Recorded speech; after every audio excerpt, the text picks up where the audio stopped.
Chapter 9 is very long, so I am going to divide this in two just to make sure you can maintain your focus. I'll put in the description what page numbers this covers. So it begins with Sethe thinking to herself that it's time for her to lay it all down. So she has been praying. Remember that Denver has seen her over the many years, praying in the keeping room, talking to herself. And this has helped her endure the ghost, endure the loss of her children, Howard and Bugler, the fact that Halle isn't there. But after Paul D has told Sethe how Halle went crazy and was rubbing butter all over his face, she cannot handle that news. This is too much for her. So to lay it all down is like this idea of just giving in to your emotions, not trying to be so strong anymore. And she remembers Baby Suggs saying this, that Baby Suggs used to rub her neck and say, "Lay him down, Sethe, sword and shield. Both of them lay him down by the riverside. Don't study war no more. Lay all that mess down." So she would tell her, you have to feel, you can't be so angry all the time. And remember that anger is actually sorrow. It comes from sorrow. And so she's thinking that this is what she needs to do. And she's remembering that these were Baby Suggs' words of wisdom. And so, she needs Baby Suggs still. She misses her. So there's been 9 years since Baby Suggs has died. And the words whispered in the keeping room were not enough for Sethe anymore. She can't just pray herself through this. She needs to feel more deeply. So on the next page, there's a flashback here. So I'm just going to warn you, there are 2 flashbacks in this chapter from 2 different time periods. So this first one is when Sethe first arrives at 124 and what life was like with Baby Suggs. So Baby Suggs was a warm and loving person who reached out to all the other Negroes in their community. And she always had 2 pots simmering on the stove. She had her light on all the time. Strangers would come there. She would have clothes for children who needed them. People left messages there. And then people who needed to receive those messages knew to go to that home, to 124. So it was like a safe house. And Baby Suggs would advise everybody. She was sort of a teacher. She would say, everything depends on knowing how much. Good is knowing when to stop.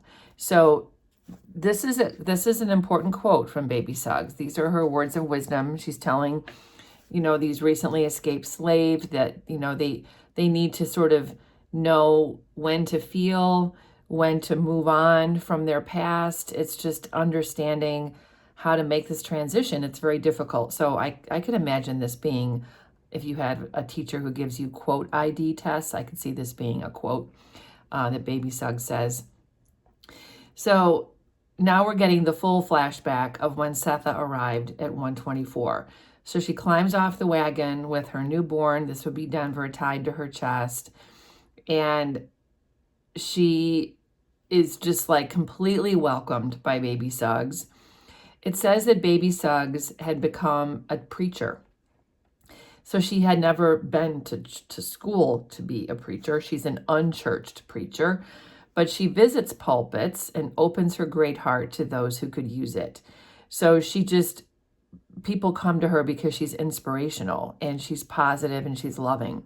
So in the winter and the fall, she would go to the churches and speak. And when the warm weather came, she would go out into the clearing, which, notice this is capitalized, which makes it like a church in itself. It's like a church in nature. So behind 124, this is also the area where Denver has her little sort of fort in the middle of those tall 7-foot boxwood bushes. This is where Baby Suggs would gather people and preach. And so everybody would come and she would sit on a huge flat-sided rock. And then she would call out to all the people She would say, let the children come. And she would tell the children, let your mothers hear you laugh. And the children would laugh. And then she would say, let the grown men come. And then the grown men would come forward. And she would say, let your wives and children see you dance. So she would encourage them to let loose their emotions and to express themselves. And then finally she would say, let the women come and let them cry. And she would tell the women just to cry. For the living and the dead, just cry. And so all the people were laughing, dancing, crying, and then it would change where the women would start dancing and the men would start crying. And so it's just this huge outpouring of pent-up emotions that Baby Suggs encourages the newly freed slaves to express. She tells them that the only grace they could have was the grace they could imagine, that if they could not see it, they would not have it. So she's encouraging them to imagine a future, manifest a future. Like we do this in our lives today. We think about what we want, what we, dream of, and then we are able to reach it oftentimes. She says, here in this place, we are flesh. Love it.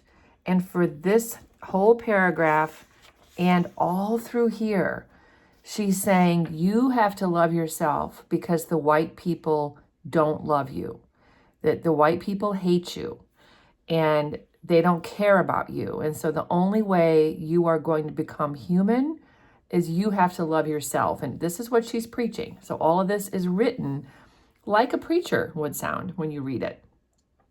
Sethe misses this. She wants to be in the middle of Baby Suggs' preaching again. And of course, she can't because Baby Suggs is gone. She's been dead for 9 years.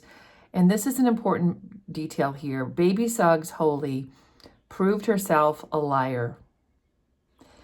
Because when the baby ghost came into the house, everybody stopped going to 124. That's what's going to be described in these next couple paragraphs. And Baby Suggs gives up hope. She says that the white things, this is white people, have taken all I had or dreamed and broke my heartstrings. There is no bad luck in the world but white folks. So even though she has tried so hard to empower herself, to empower her family and all the people in their community, because after all, they are living in a free state, the white folks still came and took away her love. That's what happened. And we're going to read about this later, but school teacher sends slave catchers after Beloved. Remember, this is based on a real story that truly did happen, where a woman who was being pursued by slave catchers killed her child. That's what this is based on. And so just that act has taken away all of Baby Suggs' hope. This is also important. Her faith, her love, her imagination, and her great big old heart began to collapse 28 days after her daughter-in-law arrived. So 28 days, just note, guys might not know this, but girls know, 28 days is the length of a menstrual cycle. So all these things are tied to reproduction and, women's natural bodies and men's natural bodies and nature and all this. So that's what we have a reference here, and this is going to come up again. So just note it. So 28 days after Sethe arrives, this is when there's a crisis in that home, and we will find out more details about that later, but just remember that. So now we're in the present time again. So we're going to have a lot of past, present. So just, you have to kind of realize we're shifting back and forth. And this is because when you go through your life, you think about your past in every step that you take. There are moments when memories from your past just kind of cross your consciousness, and that's what's happening here. So in the present now, Sethe is determined to go to the clearing. Before the light changed, while it was still the green, blessed place, she remembered, misty with plant steam and the decay of berries. This reminds me of those blue ferns that were growing by the side of the river when Denver was born. So she put on a shawl and told Denver and Beloved to do likewise, and all three of them set out late one Sunday morning, Sethe leading and the girls trotting behind, not a soul in sight. So this is the present time. When they reached the woods, it took her no time to find the path through it, because big city revivals were held there regularly now, complete with food-laden tables, banjos, and a tent. So people still came here and had sort of religious gatherings, but Sethe didn't go because she's an outcast now. The old path was a track now, but still arched over with trees dropping buckeyes onto the grass below. You might not know, but buckeyes are very, very common in Ohio, and if you carry them, they're meant to bring you good luck. There was nothing to be done other than what she had done, but Sethe blamed herself for Baby Suggs' collapse. However many times Baby denied it, Sethe knew the grief at 124 started when she jumped down off the wagon, her newborn tied to her chest and the underwear of a white girl looking for Boston. So this is the past again. Now we're back in the present, followed by the two girls down a bright green corridor of oak and horse chestnut. Sethe began to sweat a sweat, just like the other one when she woke, mud-caked on the banks of the Ohio. So she remembers when she woke up after, just having the baby. Amy was gone, so now we're in the past again. Amy was gone. Sethe was alone and weak, but alive, and so was her baby. She walked a ways downriver and then stood gazing at the glimmering water. Okay, so now for this next 2 pages, we are going to have a flashback about how she got across the river. So remember in the previous chapter, Amy left her with the baby and went away because she didn't want to be seen with her. And so the next morning, Sethe wakes up alone and she has to figure out how to get across the river. So a man sees her and he has a boy with him. And he says to her, "Are you heading across?" And Sethe says, "Yes." And he asks her, "Does anybody know you're coming?" And she says, "Yes." And then we have a huge description here about how sick she feels. I mean, she has a fever. She has an infection on her back. She's just given birth to a baby. So all of this she feels like she's about to pass out again. She gets water. The man gives her water from the river. She drinks it all. The clanging was back in her head, but she refused to believe that she had come all that way to die on the wrong side of the river. So if she's going to die, she's got to get across the Ohio River to a free state, is what she's thinking. So the man watches her, and he tells one of the boys who's with him to take off his coat. And the boy's like, "What do you mean? What am I going to wear if I take off my coat?" And the man unties the baby from Sethe's chest and wraps it up in the boy's coat. And the boy's being like a typical little boy. He's like, "Well, what am I going to wear?" And the man says, "You want to take it back? You want to take that coat off a baby?" Like, you jerk. Don't do that. So the boy drops to his knees. The boy drops his eyes because he feels like he's been shamed. He knows he shouldn't be taking his coat back from a baby. He can endure the cold better than a newborn can. And so this man, this strange man, we don't know who he is, but he's clearly part of the Underground Railroad, moving people as they do, puts her on a flatbed sort of boat. And instead of going directly across the river, which is what she imagined she would have to do if she was going to get in that boat by herself, they go up the river, far away from the rowboat that Amy had found. And then just when she thought he was taking her back to Kentucky, he turned the flatbed and crossed the Ohio like a shot. So he knows exactly where to go. There he helped her up the steep bank while the boy without a jacket carried the baby who wore his jacket. The man led her to a brush-covered hutch with a beaten floor, so like a little wooden lean-to again. And he says, "Wait here. Somebody will be here directly. Don't move. They'll find you." And then he disappears. And she says, "Thank you. I wish I knew your name so I could remember you right." And he said, "My name is Stamp Paid." So this is a new character. Just note this. So the man who helps Sethe get across the river is named Stamp Paid. It's a very strange name. We will find out where that came from later. I hear, she said, but she didn't. So Stamp Paid disappears after that. And she sort of falls asleep, and then she hears somebody there. A short woman, young, with a croaker sack, greeted her. I'm guessing that's like for catching frogs. And she says, "I saw the sign a while ago, but I couldn't get here no quicker." And Sethe says, what sign? So just these are details that'll be on quizzes. And she said, Stamp leaves the old sty open when there's a crossing, and he knots a white rag on the post if it's a child too. So this is the sign, so that the next slave, like the next, Underground Railroad person knows to come and help. And she says, my name is Ella. So this is another important character, new character. Ella is the second person who helps Sethe. And she says, my husband's name is John, and he's out of yonder ways. So these are two people who are going to help. Where are you heading? And Sethe says she's going to Baby Suggs's in Cincinnati. And Ella wrapped a cloth tight around the baby's navel as she listened to the holes, the things the fugitives did not say, the questions they did not ask. So she's trained. She knows how to figure out where the truth might be. She listens for the unnamed, the unmentioned people left behind. She took gravel from the men's shoes and tried to force Sethe's feet into them. They would not go.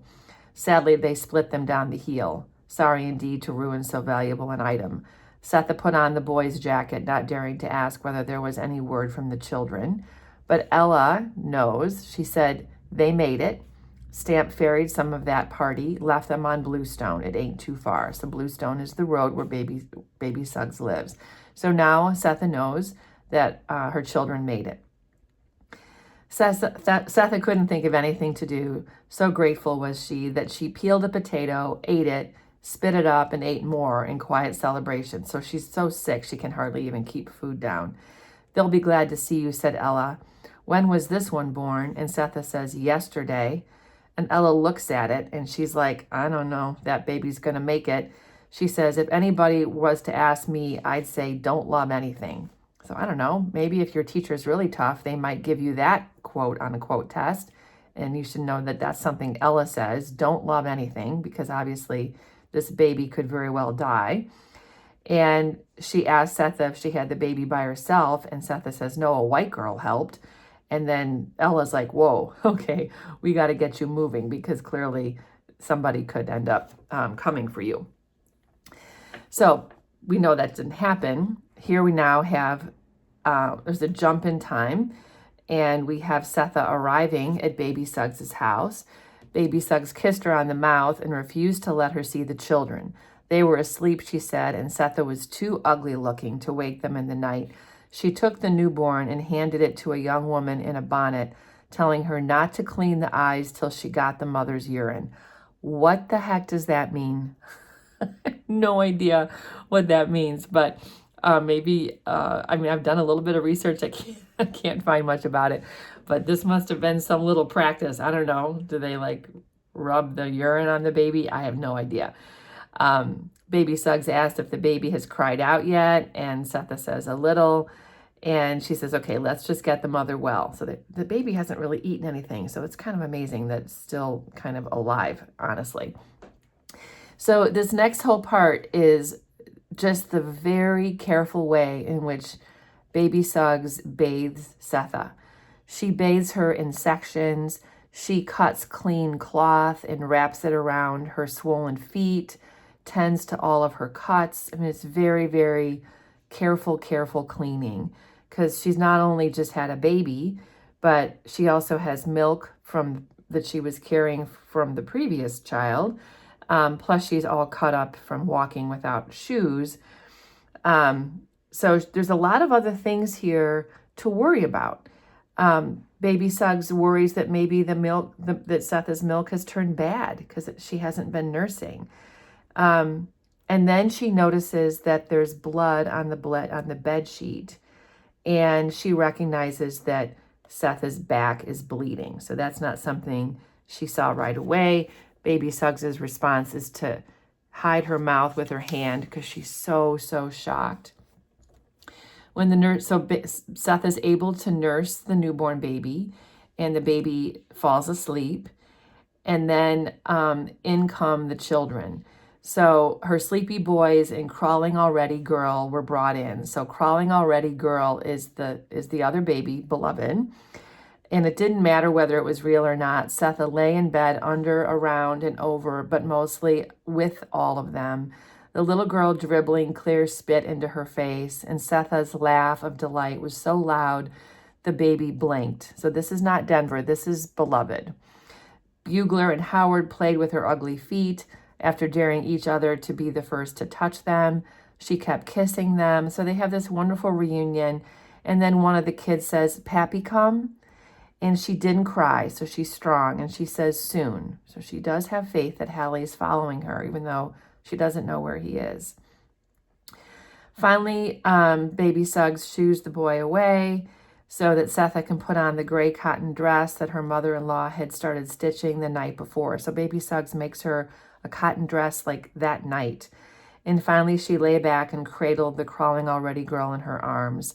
She enclosed her left nipple with 2 fingers of her right hand, and the child opened her mouth, and they hit home together. So she is nursing 2 children.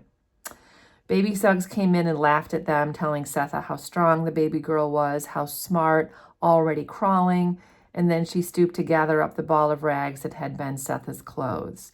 So, I mean, this other girl is easily 8 months old. I mean, generally, like, babies are 9, it takes 40 weeks to have a baby, which means that, like, if Sethe got pregnant immediately after having Beloved, they would be like 10 months apart. But I would imagine that this other baby, Denver, came early. So she's crawling. I'm guessing she's 8 or 9 months old. I mean, it's just back-to-back children, like never has there been. And so Baby Suggs is like, there's nothing worth saving in these clothes. She's going to throw these clothes away. But Sethe says, oh, wait, look and see if there's something still knotted up in the petticoat. So Baby Suggs inched the spoiled fabric through her fingers and came upon what felt like pebbles, and she held them out to Sethe. So these are the earrings, the crystal earrings that Mrs. Gardner gave her, that, remember, Beloved said, tell me about your diamonds. And she said, Baby Suggs says to Sethe, was this a going away present? And Sethe says it was a wedding present. And Baby Suggs says, it'll be nice if there was a groom to go with it. Like, what do you think happened to Halle? And Sethe is like, I don't know. He wasn't where he said he would be. I had to get out, so she just went without him. And Baby Suggs says, well, he'll make it if I made, Sethe says, he'll make it if I made it. Halle sure can, which is reasonable because Sethe was way more burdened than Halle would be. So Baby Suggs says, put these earrings on. Maybe they'll light his way. And she hands the earrings to Sethe. And Sethe says, well, I don't have pierced ears. And Baby Suggs says, well, I'll pierce them when you're up to it. And so Sethe jingled the earrings for the pleasure of the crawling already girl who reached for them over and over again. So remember, Beloved said, tell me about your earrings. And this is that moment. When Sethe first arrived at Baby Suggs's and was reunited with Beloved, that Beloved saw those earrings. So I'm going to stop here, and then I will continue with the second half next.